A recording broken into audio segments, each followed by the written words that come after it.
Hello friends, welcome back to our channel. आज की इस वीडियो में हम लोग 7 फेरों वाली सीरीज 4.0 का रिवीजन करेंगे, एपिसोड नंबर 2 का। इससे पहले भी हम लोगों ने एपिसोड 1 का रिवीजन कर लिया है। इसका मैं प्लेलिस्ट बना दूंगी, वहां से आप लोग इसका वीडियो देख सकते हैं। यूपी पुलिस कांस्टेबल री एग्जाम के लिए बहुत इंपॉर्टेंट ये 7 फेरों वाली सीरीज है। तो चलिए देखते हैं। आविष्कारक ओपेनहाइमर, इन्होंने परमाणु बम की खोज की थी। परमाणु बम यह किस सिद्धांत पर काम करता है? नाभिकीय विखंडन सिद्धांत पर काम करता है। इसी पर फिल्म भी बनी थी। इस फिल्म का भी नाम था ओपेनहाइमर। इसको ऑस्कर का बेस्ट फिल्म का अवार्ड मिला है ओपेनहाइमर को। नेक्स्ट है आपका टिम बर्नर्स ली, इन्होंने वर्ल्ड वाइड वेब इसकी खोज की थी। 1 अगस्त को मनाया जाता है world wide web day. Next आपका सोरेनसन, इन्होंने पीएच स्केल की खोज की है। यहाँ पर देख लीजिए 0 है, 7 है, 14।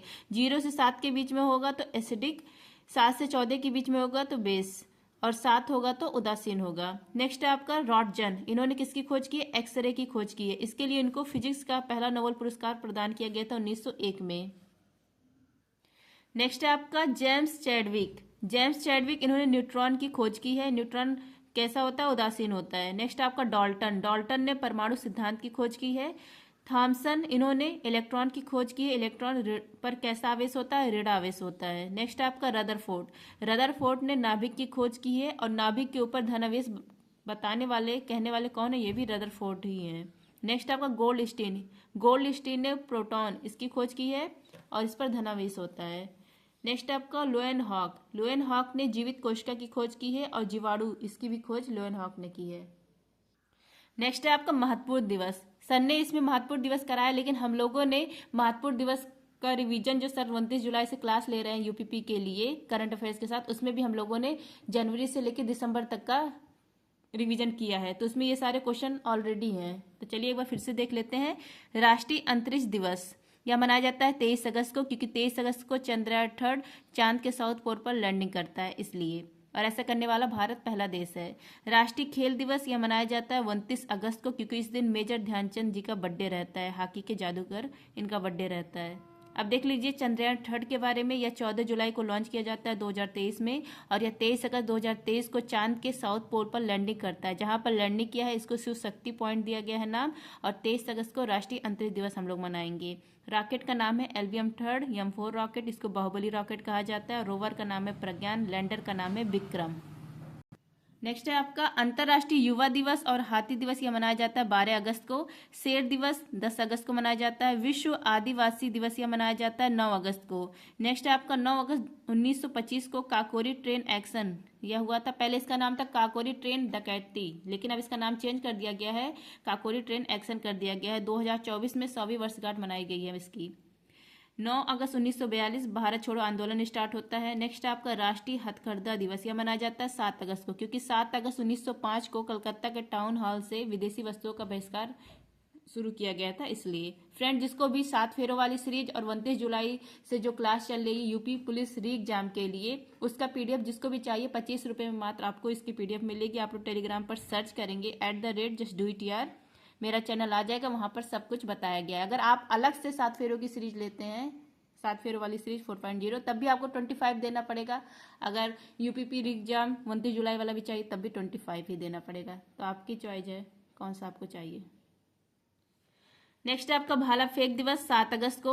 नीरज चोपड़ा ने इस दिन 7 अगस्त 2020 को टोक्यो ओलंपिक में गोल्ड जीता था इसलिए। ये सारे जो क्वेश्चन है ये हम लोग रिवीजन कर चुके हैं उसी क्लास में जो करंट अफेयर्स के साथ आती है। माँ बापू का सपना और जनवरी से जुलाई डेली 50 क्वेश्चन।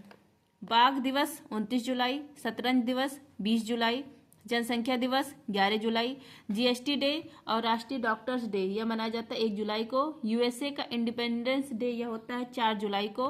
राष्ट्रीय ध्वज दिवस यह मनाया जाता है 22 जुलाई, क्योंकि 22 जुलाई 1947 को ध्वज अपनाया गया था।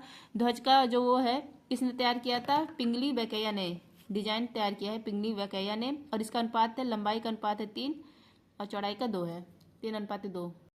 नेक्स्ट है आपका महत्वपूर्ण अनुसंधान संस्थान, महत्वपूर्ण केंद्र देख लीजिए। बीरबल साहनी संस्थान ये कहाँ पर है? लखनऊ में है। गंगा अनुसंधान केंद्र, विष अनुसंधान केंद्र, औषधि अनुसंधान केंद्र, इसको ड्रग अनुसंधान केंद्र कहा जाता है, ये कहाँ पर है? सब लखनऊ में ही है। उशोर बागवानी केंद्र, यह कहाँ पर है? यह भी लखनऊ में है। नेक्स्ट है आपका चीनी अनुसंधान केंद्र और वस्त्र अनुसंधान केंद्र, दलहन अनुसंधान केंद्र, यह है कानपुर में। पशु केंद्र और पक्षी अनुसंधान केंद्र, ये कहाँ पर है? इज्जत नगर में। नेक्स्ट आपका वेजिटेबल अनुसंधान केंद्र, हैंडलूम अनुसंधान केंद्र, ये है वाराणसी में। तो इंपॉर्टेंट है, सर ने कहा 100% इसमें से क्वेश्चन बनेंगे यूपी पुलिस में। नेक्स्ट है आपका जनगणना, इसके बारे में हम लोगों ने क्लास में पढ़ चुका है। भारत की पहली जनगणना हुई थी 1872 में मेयो के काल में, और भारत का पहला 10 के आधार पर जनगणना, इसी को वैज्ञानिक आधार पर भी कहा जाता है, यह हुई थी 1881 में रिपन के काल में। 2011 का जो जनगणना है किस क्रम का है? 15वें क्रम का है। अब आप लोग कमेंट करिए कि 10 के आधार पर किस क्रम का है, मैंने बताया हुआ है रिवीजन क्लास में। नेक्स्ट आपका वायसराय के बारे में देखिए। स्थानीय स्वशासन के जनक किसको कहा जाता है? वर्नाकुलर प्रेस एक्ट, इसको खत्म करने वाले, समाप्त करने वाले कौन है? और एल्बर्ट बिल विवाद, या किसके समय में आया था? ये सब ये घटनाएं हुई थी रिपन के काल में। बंगाल विभाजन 1905 में किसके काल में हुआ था? करजन के काल में। नेक्स्ट आपका भारत के पहले गवर्नर जनरल, ये कौन है? सती प्रथा को समाप्त करने वाले 1829 में, ये कौन है? विलियम बेंटिक है। जो सती प्रथा है यह किसके प्रयास से समाप्त हुआ था? राजा राममोहन राय के प्रयास से। विलियम बेंटिक, इन्होंने विधि आयोग की स्थापना की थी और इसके पहले अध्यक्ष है मैकाले। नेक्स्ट है आपका अस्थाई बंदोबस्त। अस्थाई बंदोबस्त ये शुरू करने वाले और पुलिस के जनक, सिविल सर्विस, इसके जनक कौन है? कॉर्नवालिस हैं। रैयतवाड़ी, इसको शुरू करने वाले रीड और मनरो हैं। महलवाड़ी, इसको शुरू करने वाले मैकेंजी हैं। नेक्स्ट आपका सहायक संधि, इसको सहायक संधि करवाने वाले कौन है? वेलेजली। और सहायक संधि पर पहला साइन किसने किया था? हैदराबाद ने किया था। नेक्स्ट आपको 1919 गवर्नमेंट ऑफ इंडिया एक्ट, इसको मॉन्टेगू चैम्सफोर्ड अधिनियम भी कहा जाता है। चैम्सफोर्ड क्या थे? उस समय वायसराय थे। नेक्स्ट आपका भारत में असहयोग आंदोलन शुरू जब हुआ था तो उसमें वायसराय कौन थे? चैम्सफोर्ड थे। नेक्स्ट आपको 1909 मार्ले मिंटो एक्ट, इस एक्ट से सांप्रदायिक निर्वाचन शुरू किया गया था। नेक्स्ट आपका भारत के पहले वायसराय कौन है? कैनिंग है। 1857 की क्रांति के समय वायसराय कौन था? कैनिंग थे। कैनिंग ने ही महारानी का जो घोषणा पत्र था वह इलाहाबाद में पढ़ा था। नेक्स्ट आपका वर्नाकुलर प्रेस एक्ट, इसको पारित किसने किया था? लिटन ने। वर्नाकुलर प्रेस एक्ट, इसको गला घोटने वाला एक्ट कहा जाता है। ओविन मेरिडिथ इसको कहा जाता है। नेक्स्ट है आपका बंगाल के पहले गवर्नर क्लाइव, बंगाल के पहले गवर्नर जनरल वारन हेस्टिंग, भारत के पहले governor general William Bentinck, Bharat के पहले वायसराय कैनिंग, और स्वतंत्र भारत के पहले गवर्नर जनरल सी राजगोपालाचारी। नेक्स्ट है आपका भारत रत्न, इसको भी हम लोगों ने यूपी पी एग्जाम वाले क्लास में पढ़ा है। 1954 में इसकी शुरुआत होती है। 2024 में 5 लोगों को प्रदान किया गया है। देखिए चौधरी चरण, यह है चौधरी चरण सिंह। चौधरी चरण सिंह को भारत रत्न दिया गया। इन्हीं के बर्थडे के दिन 23 दिसंबर को मनाया जाता है किसान दिवस। नेक्स्ट आपको कर्पूरी ठाकुर को दिया गया है, बिहार के जननायक हैं। लाल कृष्ण आडवाणी भारत के उप प्रधानमंत्री। नरसिम्हा राव भारत के पूर्व प्रधानमंत्री। MS स्वामीनाथन हरित क्रांति के जनक। इन 5 लोगों को भारत रत्न 2024 में प्रदान किया गया है। नेक्स्ट आपका पंडित बिरजू महाराज। पंडित बिरजू महाराज, इनको पद्म विभूषण भारत का 2nd हाईएस्ट अवार्ड दिया गया है 1986 में। ये कथक से संबंधित है। कालका बिंदादिन घराना इससे संबंधित है, लखनऊ घराने का ही भाग है यह। सितारा देवी, इनका संबंध है कथक से। नेक्स्ट आपका खान अब्दुल गफ्फार खान, इनको सीमांत गांधी भी कहा जाता है। ये पहले विदेशी जिनको भारत रत्न दिया गया। अब तक भारत रत्न 2 ही विदेशी को दिया गया है, एक तो खान अब्दुल गफ्फार खान और एक नेल्सन मंडेला को। इनका दल कौन है? खुदाई खिदमतगार, इसी को लाल कुर्ती दल भी कहा जाता है। अब देखिए महत्वपूर्ण व्यक्तित्व, राजा राम मोहन राय, इन्होंने ब्रह्म समाज की स्थापना की थी।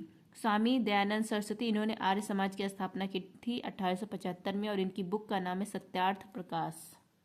नेक्स्ट है आपका ज्योतिबा फूले, इन्होंने सत्यशोधक समाज की स्थापना की थी महाराष्ट्र में। इनकी बुक का नाम है गुलामगिरी, फेमस बुक है। सुभाष चंद्र बोस, इन्होंने फॉरवर्ड ब्लॉक की स्थापना की थी 1939 में। इनकी बुक का नाम है इंडिया स्ट्रगल। नेक्स्ट आपका गोपाल कृष्ण गोखले, इन्होंने सर्वेंट सोसाइटी ऑफ इंडिया की स्थापना की थी 1905 में। आत्माराम पांडुरंग, इन्होंने 1867 में प्रार्थना समाज की स्थापना की थी। नेक्स्ट आपका गुरु रविन्द्रनाथ टैगोर, इन्होंने शांति निकेतन की स्थापना की थी पश्चिम बंगाल में। यह 41वां वर्ल्ड हेरिटेज घोषित हुआ है UNO के द्वारा, यूनेस्को के द्वारा। दादा भाई नौरोजी, इनकी बुक का नाम है poverty and un British rule in India. इनकी जो पत्रिका है इसका नाम है राष्ट्र गोफ्तार। नेक्स्ट है आपका स्वामी विवेकानंद, इन्होंने रामकृष्ण मिशन की स्थापना की थी 1897 में बेलूर मठ कोलकाता में। नेक्स्ट आपका CR दास, चित्तरंजन दास, स्वराज पार्टी की स्थापना की थी 1923 में। अब देखिए महत्वपूर्ण दिवस फिर से आ गया है। संविधान हत्या दिवस पहली बार मनाया गया है 2024 में। कब मनाया गया है? 25 जून को, क्योंकि 25 जून 1975 में तीसरा जो आपातकाल था वो लगाया गया था। ओलंपिक दिवस या 23 जून को मनाया जाता है, क्योंकि इस दिन IOC की स्थापना हुई थी 1894 में। अंतर्राष्ट्रीय योग दिवस 21 जून को मनाया जाता है। 2024 का थीम है स्वयं और समाज के लिए योग। मरुस्थलीकरण रोकथाम दिवस 17 जून को। रक्तदाता दिवस 14 जून को, क्योंकि इस दिन कार्ल लैंडस्टीनर इनका बर्थडे रहता है। इन्होंने ब्लड ग्रुप की खोज की थी, ABO इसकी। नेक्स्ट आपका पहला अंतर्राष्ट्रीय खेल दिवस यह 2024 में मनाया गया पहली बार। कब मनाया गया है? 11 जून को। विश्व महासागर दिवस 8 जून को। फूड सेफ्टी डे 7 जून। पर्यावरण दिवस 5 जून। वर्ल्ड मिल्क डे 1 जून। नेशनल मिल्क डे और संविधान दिवस 26 नवंबर को। नेक्स्ट आपका महत्वपूर्ण स्थान देख लीजिए। महात्मा बुद्ध, इनका जन्म कहाँ हुआ है? लुम्बिनी में हुआ था इनका जन्म। ज्ञान की प्राप्ति इनको बोध गया। नदी पूछे तो निरंजना नदी, इसी को फाल्गुन नदी भी कहा जाता है, फाल्गुन। पहला उपदेश इन्होंने सारनाथ में दिया था, इसको धर्मचक्र प्रवर्तन कहा जाता है। सर्वाधिक उपदेश श्रावस्ती में, इनको मोक्ष की प्राप्ति हुई थी कुशीनगर, यहाँ पर उत्तर प्रदेश में। नेक्स्ट है आपका बौद्ध संगति। 4 बौद्ध संगति हुई है। पहली हुई है राजगिरी में, दूसरी हुई है वैशाली में, तीसरी हुई पाटलिपुत्र में, उस समय किसका था? सम्राट अशोक का था। चौथी हुई थी कुंडलवन कश्मीर में, समय किसका था? कनिष्क फर्स्ट का समय था। और इसी में 2 भाग में डिवाइड हो जाता है बौद्ध धर्म, हीनयान और महायान में। बौद्ध धर्म के त्रिपिटक देख लीजिए, विनय पिटक, अभिपिटक और सुत्त पिटक। नेक्स्ट है आपका अगुत्तर निकाय। अगुत्तर निकाय यह बौद्ध धर्म का ग्रंथ है। इसमें 16 महाजनपद इसका उल्लेख किया गया है। पहला जो एक महाजनपद यह साउथ इंडिया में था, इसका नाम है अस्मक और इसकी राजधानी है पोतन या पोतली। 8 महाजनपद यह उत्तर प्रदेश में था। अब देखिए पालन से संबंधित क्वेश्चन। रेशम कीट पालन, इसको सेरी कल्चर कहा जाता है। मछली पालन को पीसी कल्चर, केचुआ पालन को वर्मी कल्चर, बागवानी को हॉर्टिकल्चर, अंगूर की खेती को विटीकल्चर, मधुमक्खी पालन को एपीकल्चर। अब देखिए उत्तर प्रदेश से संबंधित है एक इंडेक्स। कौन जारी करता है? IFSR, Indian forest survey report जारी करता है। इसकी स्थापना 1987 में देहरादून से यह रिपोर्ट जारी होती है, हर 2 साल में जारी होती है। 2021 में 17 क्रम की जो रिपोर्ट जारी की गई है उत्तर प्रदेश में वन और वृक्ष से संबंधित, तो वो देख लीजिए। उत्तर प्रदेश में वन का परसेंट कितना है? 6.15%। वृक्ष का परसेंट कितना है? 3.08%। अगर कुल पूछा जाए कि वन और वृक्ष उत्तर प्रदेश में कितने हैं तो 9.23% है परसेंट के हिसाब से। वृद्धि यहाँ पर उत्तर प्रदेश में कितनी वृद्धि हुई है? प्लस 12 किलोमीटर स्क्वायर एरिया बढ़ा है वन और वृक्ष का यहाँ पे। अब देख लीजिए एरिया, परसेंट और वृद्धि, इसमें मैक्सिमम कौन सा जिला है और मिनिमम कौन सा जिला है? देखिए एरिया में मैक्सिमम सोनभद्र है, मिनिमम भदोही है। भदोही को ही कहा जाता है संत रविदास नगर और यहीं पर कालीन केंद्र है। परसेंट में मैक्सिमम सोनभद्र है, मिनिमम संत रविदास नगर, इसी को भदोही कहा जाता है, अभी हम लोगों ने देखा। फिर वृद्धि में मैक्सिमम है सहारनपुर और मिनिमम कौन है? सोनभद्र है। नेक्स्ट आपका जनगणना 2011। पॉपुलेशन में मैक्सिमम उत्तर प्रदेश है और मिनिमम सिक्किम है। एरिया क्षेत्रफल में मैक्सिमम राजस्थान है पहले स्थान पर और चौथा स्थान है उत्तर प्रदेश का। मिनिमम कौन है? गोवा में है। घनत्व में देखिए डेंसिटी में मैक्सिमम बिहार में है और minimum Arunachal Pradesh. Sex ratio में मैक्सिमम केरल में है, मिनिमम हरियाणा में है। नेक्स्ट आपका साक्षरता। साक्षरता कहाँ पर है? केरल में है मैक्सिमम और मिनिमम बिहार में है। नेक्स्ट आपका SC ST। अगर नंबर में पूछे तो फर्स्ट स्थान है मध्य प्रदेश का और परसेंट में मिजोरम है। मिजोरम में ST के लोग 94% रहते हैं। SC देख लीजिए, नंबर में उत्तर प्रदेश पहले स्थान पर है और परसेंट में पंजाब पहले स्थान पर है। तो फ्रेंड्स ये था 7 फेरों वाली सीरीज 4.0 का एपिसोड नंबर 2। आई होप आप सबको क्लास अच्छी लगी हो तो please like share and subscribe. धन्यवाद। जय हिंद।